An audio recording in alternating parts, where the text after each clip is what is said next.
In the void between stars, a creature of pure anguish named Morox watched Earth. Morox thrived on the ache in hearts and the sting of tears. It reached out, not with claws, but with a cold dread that seeped into everything.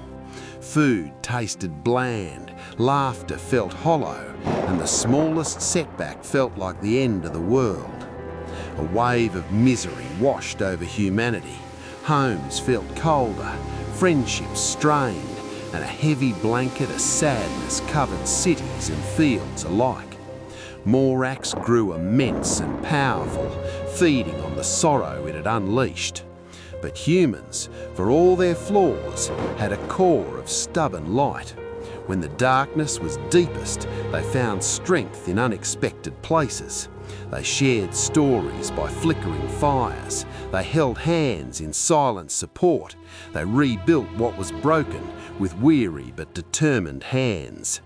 Every act of hope, every moment of shared comfort chipped away at Morox's power. The creature, used to crushing spirits, found itself shrinking, its terrible influence weakening. Morox, ancient and cunning, saw that direct attack had failed. It pulled back, observing humanity with its cold, calculating gaze. It saw their need for meaning, their desire for belonging, their tendency to define themselves. A new, terrible idea formed.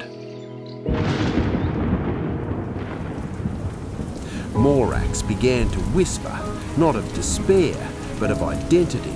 It suggested that suffering wasn't just something to endure, it was something to be. It was a mark of depth, a sign of authenticity. Happiness was superficial, a mask. True reality was found in the wound. Slowly, subtly, the idea spread like a virus of the soul. People began to define themselves by their pain. New terms appeared, grief forged, anxiety marked, loss threaded. These weren't just descriptions, they became identities. Support groups turned into status hierarchies, where the depth and uniqueness of one's suffering narrative granted respect. Society flipped. Happiness was seen as a sign you hadn't lived deeply enough, hadn't understood. Prioritising joy was selfish, a refusal to engage with the real, painful world. Every gathering became an unspoken contest, the Suffering Olympics, where people presented their suffering identity like a resume, detailing their traumas and hardships to gain social points. I am a level 5 chronic heartache survivor, someone might declare, instantly gaining hushed respect from those who were only level 3 disappointment endurers. Those who had suffered the most, or who were best at articulating and performing their suffering identity, rose to power.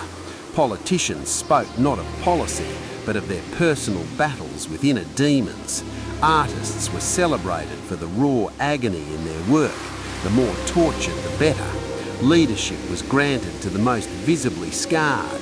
And those who, for whatever reason, didn't have a compelling suffering narrative, or worse, seemed genuinely content, they were cast out.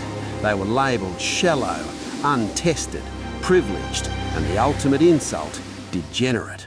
They were seen as lacking the fundamental suffering identity that now defined true humanity. The planet became a strange, sorrowful place. People wore their pain like elaborate cloaks, constantly seeking validation for their specific brand of misery. Joy was suppressed, seen as a weakness. Humanity, tricked into wearing chains of its own making, had turned its resilience into a perverse worship of pain. And Morox, though still diminished, watched the world a feast of peer-enabled sorrow.